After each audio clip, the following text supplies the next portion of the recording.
the very first thing on your platform is you say you want 4% economic growth. I'm not really sure exactly what that 4% is. What's measurable? Because if you win, I want to hold you to this. Is that GDP growth that you're referring to? Well, it's not only GDP growth, it's real GDP growth. So if gross domestic product grows at 6%, but inflation is 3%, then we only have a real 3% GDP growth, and we need 4%.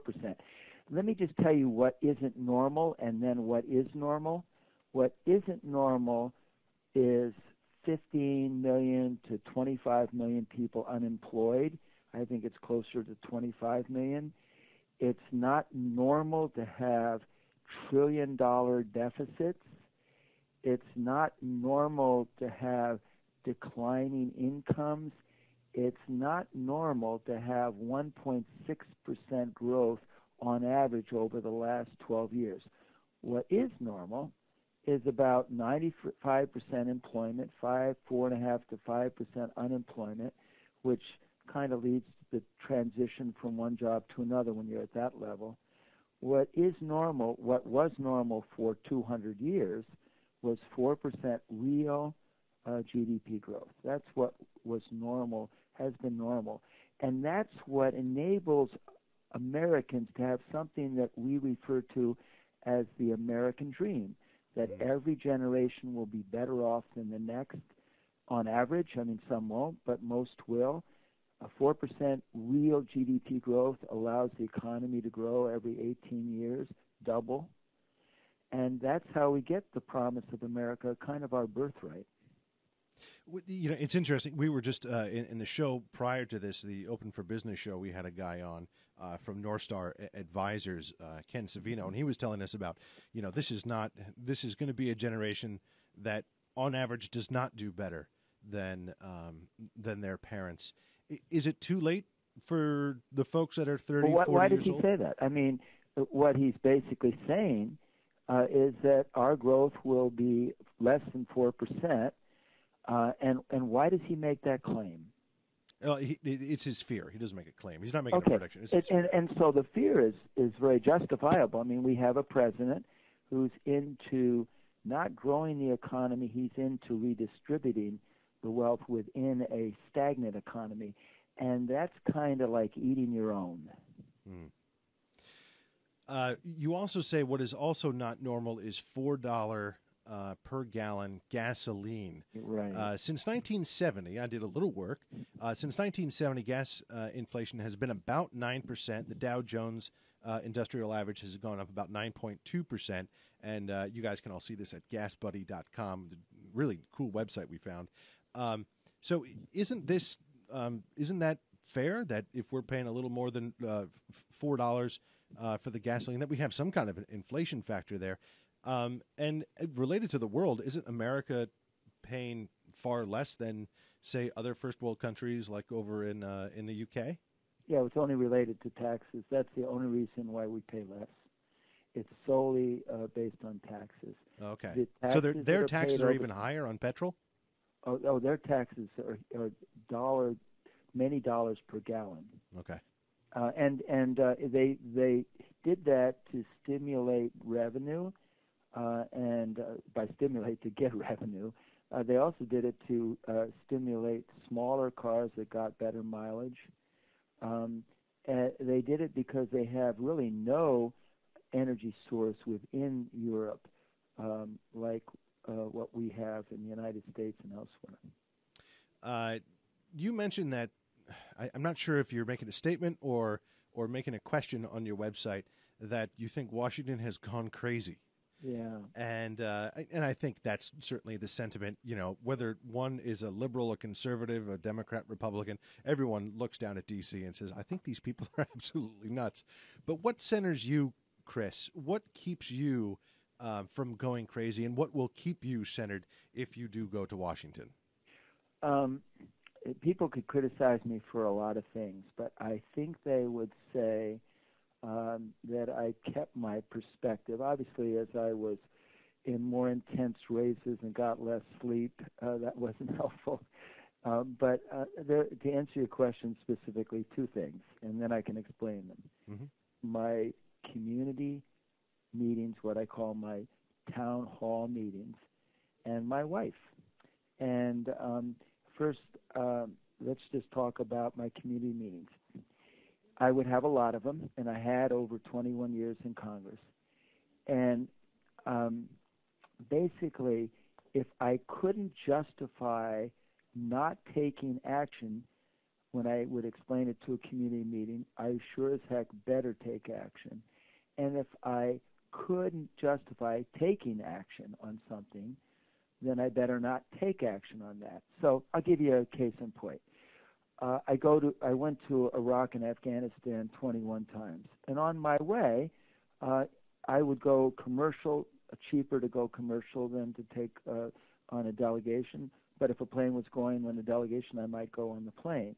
But we would stop in Europe on the way and refuel and so on. Commercial plane, get on another plane. So I said to my staff, I've never been to the Paris Air Show. It'd be interesting to go. And one of my staff says to me, well, that's interesting. I know it's on the way, so that's how you're justifying it. But you aren't on the aviation subcommittee, so how do you justify it? In fact, you're not even on the transportation committee, so how do you justify it? And then my staff just waited for me to give the answer as if they were my constituents.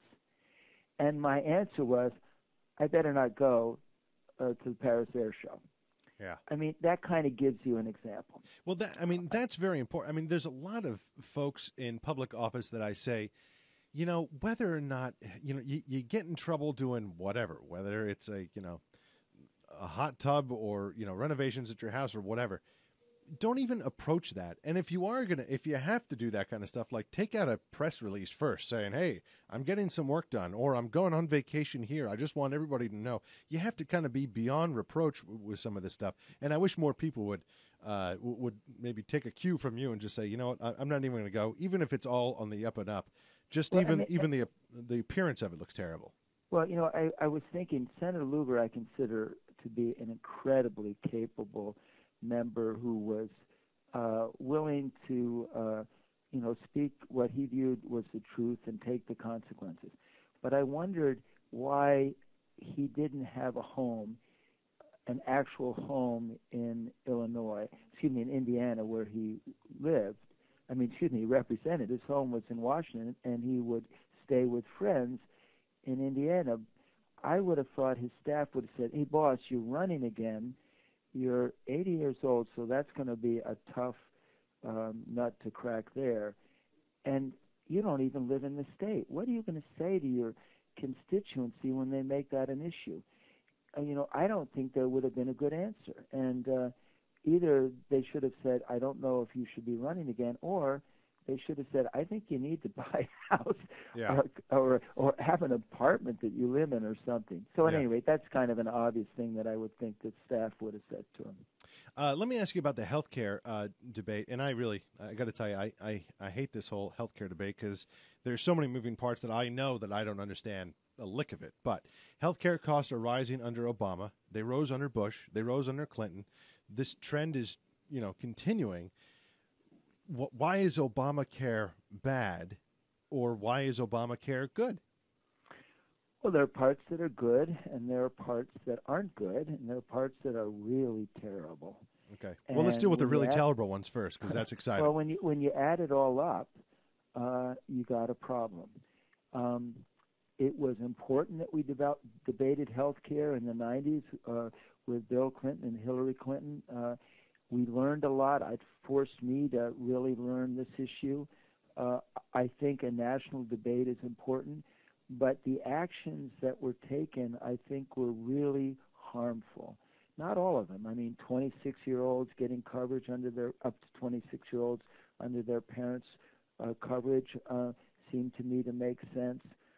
We have to deal with pre-existing condition and also, the whole issue of a young person getting cancer, and then they're capped at some point. So what, at age 36, they no longer have health care? I don't think most Americans would say that wasn't right. The goal of having more Americans be covered, all of that conceptually makes sense.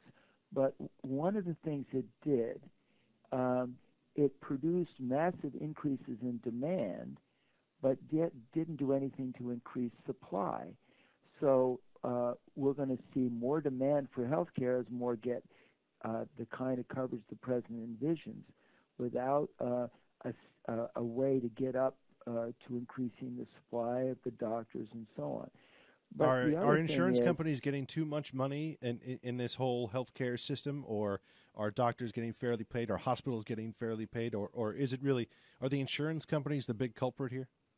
Well, I don't think there's any one culprit, but let me just tell you another incredibly serious challenge, and that is, this is so hard to explain to constituents, but if a company, I'll just use it, has done research on 100 products and they bring 3 to the market, they're going to charge more than what it costs to bring those 3 to the market because they got to capture the 97% that they didn't. And if it wasn't 97%, let's just say it was 50% that they didn't. And it's hard for people to understand that the cost of this research has to be paid for. I fear under the president's health care plan that you are simply going to drive away research and innovation. And let me give you a point that was made to me that I found fascinating. It was determined in the 50s that in this time in our lives, polio would cost $1 trillion, close to $1 trillion. Well, there were things that were done, and we don't have polio. We don't have this $1 trillion cost. But we have other costs that are huge. We are in danger of giving people health care without them realizing that they have personal responsibility. Obesity is a clear issue. Obesity is going to be responsible for health care. It's going to be, is going to be responsible for huge increases in health care, heart disease, a whole host of different types of diseases just coming from that. Do you think that the federal government should step in, or even the state government? Like I know down in New York they were talking about getting rid of extra large sodas. Well, do you know what? That is that... about the craziest thing you can do, for a whole host of reasons. First off, you know what? It's called personal responsibility. So you would leave it up to the individual. And with all due respect, so someone's going to get 2 containers instead of 1 that will equal the size that they got under 1. I mean, maybe that won't happen in every instance, but when the government starts to play parent, you've got some big problems.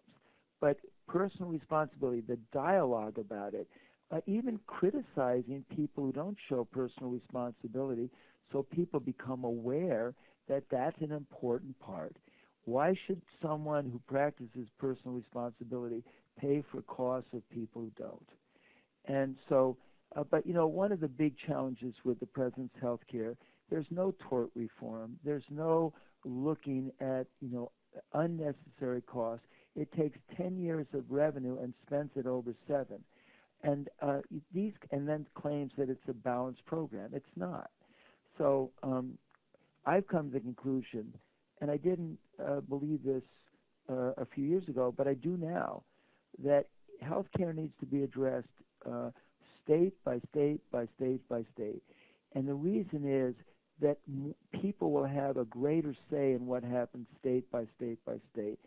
If it's a national program, most people will be cut out of having any impact on what it is. All right, let's get to some of the other fun issues here. The Federal Reserve, you say, quote, triples the money supply and therefore sends food and gasoline prices soaring while at the same time paying banks to sit on cash and thereby depressing employment and wages. Now, so Chris, I got to tell you, I don't know. Go on. Yeah, I don't know what that means. I mean, Well, let me explain it this way, and it's not easy because I think those of us in government have deferred to the Federal Reserve, but if I'm back in the Senate, I'm sure not going to. And I just want to explain one thing. When I had to vote on the TARP bill, I'm basically given 5 days before I have a vote. And in the end, I think I did the right thing. I think most of it has been paid back. There was a real concern that we could see a worldwide meltdown, and I sure wasn't going to chance that. But I learned after I voted for TARP, this was loaning, over $700 billion to the banks. I learned that in the summer before the fall, when we had the vote on TARP, that the Federal Reserve gave banks interest-free, literally $1 trillion plus of money for a short period of time, interest-free. The banks took this money and then bought bonds from the government and paid the government, got interest for the bonds that they bought interest-free. So it was the government basically giving them interest-free money, and then they're spending it on bonds that the government then had to pay them interest. So I would have liked to have known that. The purpose of that money was to help stimulate the economy. What does that mean? No, that means infusion. The purpose of the money in the fall was to help strengthen the bottom line of the banks. Right. They could, not really strengthen the bottom line, but I think it was to increase the ability for these banks to meet their reserve requirements and start lending again, because so many of them had balance sheets. It was actually worse than that. They were going to go under. It was simply to give them a better bottom line to tell their investors that they were still a decent investment. You have a number here on your website: $831 billion of stimulus money was spent. Is that a good number? Before we get to stimulus, let me just answer the question that you asked, and that was, when you increase the money supply, what you have done is simply allow more cash dollars to be in the system. That creates higher prices because the dollar is worth less. What it doesn't do is create velocity. In other words, transferring, when somebody gets it, they buy something else and someone buys something else, and all of those transactions is the velocity of money. That's what grows the economy. Having more dollars didn't mean that you had more transactions, so the gross domestic product didn't increase. And because of that, you simply had lower wages. So you had higher prices and lower wages. What I didn't explain the other part. So one is the Federal Reserve increased the money supply. At the very same time, when we passed the TARP bill, when it came back from the Senate did something that had never before been allowed. It said the banks that had reserves with the Federal Reserve would now be paid interest by the Federal Reserve. So what was the incentive for the banks? To not loan money to individuals, but simply to have money held in reserve, because they were earning interest on it. 95% of the money held in reserve now is above and beyond the reserve requirement.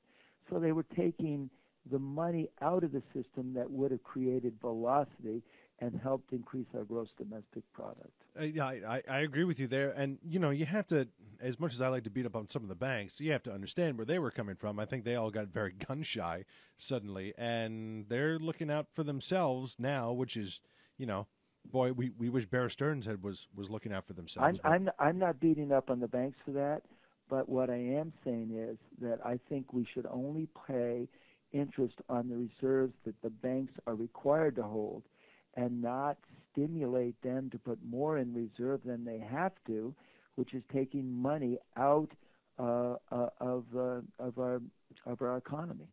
Let's talk taxes here briefly. The tax code, which is tremendously complicated for individuals, something that I recognize, I observe this, is the wealth gap widening.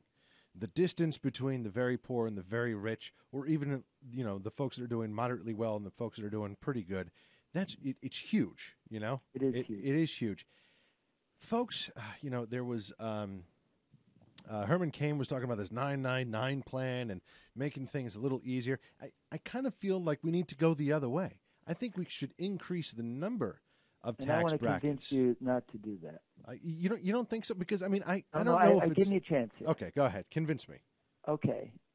I grew up. My parents thought my brothers thought I was spoiled. They had been off to college or one had graduated by the time I was in sixth grade. So they told my parents that I was being spoiled because I lived better than they lived. And my parents said, "Welcome to America, sons. This is America, the promise of America, our birthright, that each generation will be better than the next." That's where you need to put your focus. Each generation being better than the next. For the first 200 years of our existence, on average, we grew at 4% real growth. That meant the economy doubles every 18 years. Now, what's happened in the last 12 years on average? Our economy has grown at 1.6%. Goodbye, American dream. Then what you get is a stagnant economy, and then you start eating your own. When you start getting into this kind of class warfare, you're not helping the poor. The poor and the middle class need to earn more money. It's not an issue of the wealthier having less money. The poor and the middle class need to earn more money. How are they going to earn more money?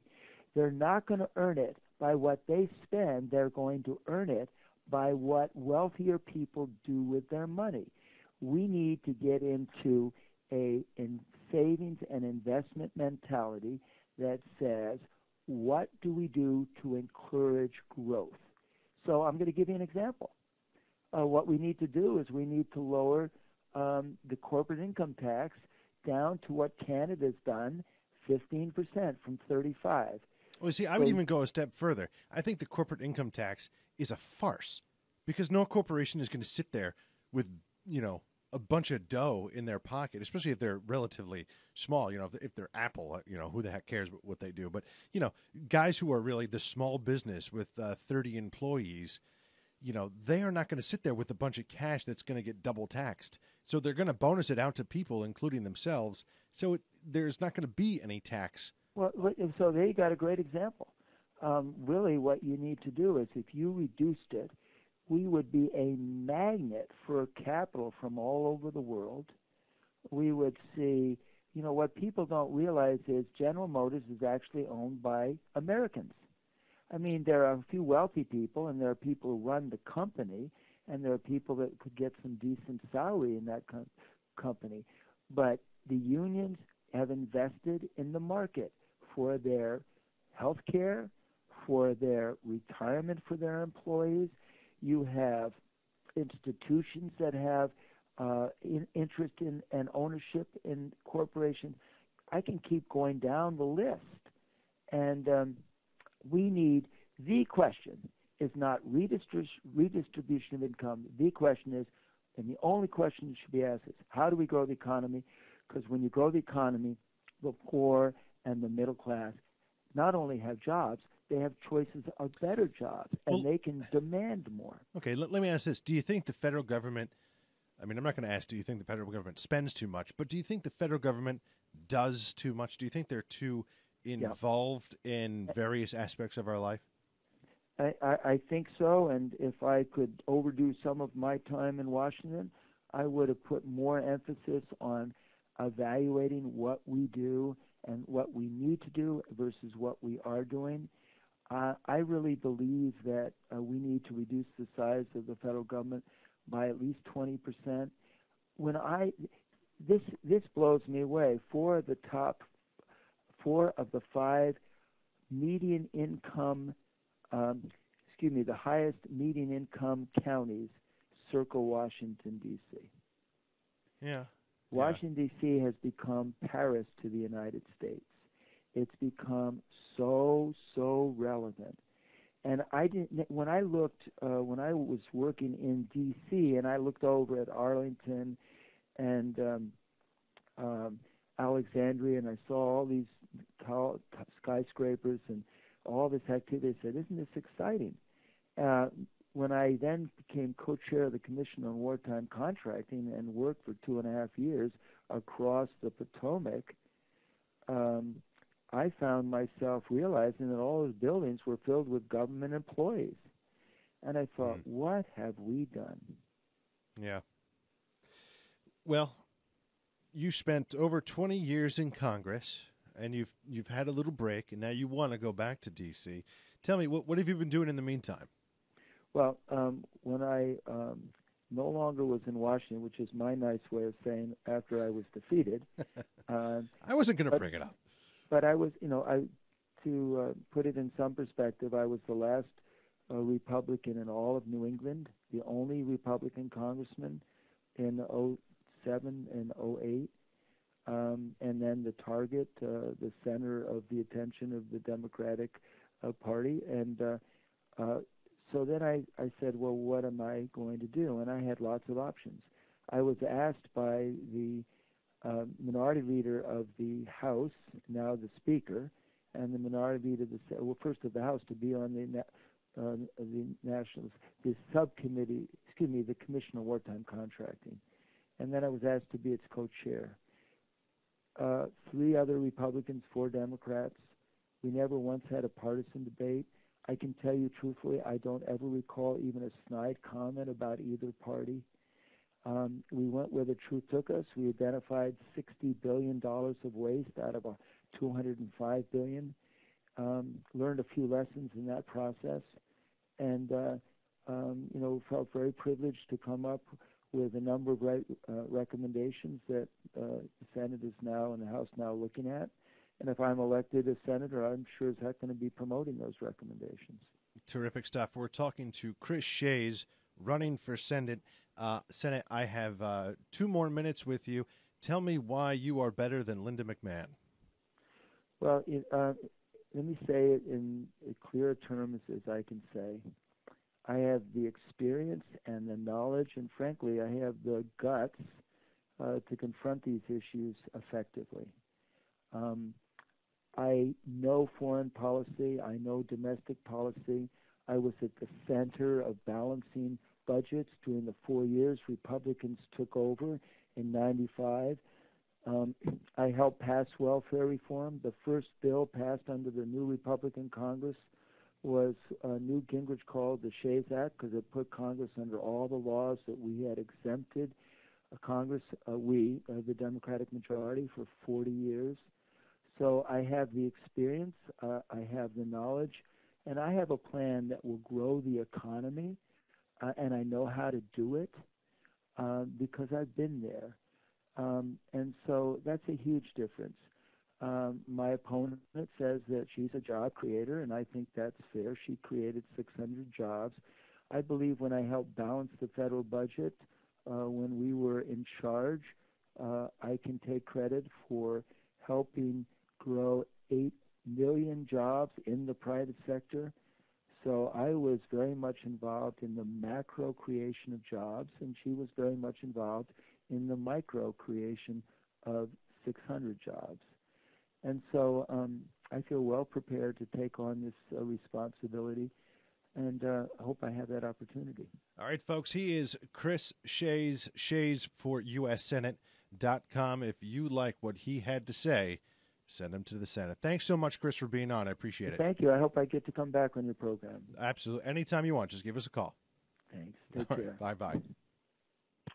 All right, there he is, Chris Shays. More Meet the Candidates here at On the Horn. No one gives you these interviews longer than us on the radio or even TV. I guess you could probably say that, I don't know, Face the State does a pretty good job, but they're very short segments. So no one gives you more stuff than us. We're going to take a fast little break, and we'll be back and find out what's going on with Dave Moore.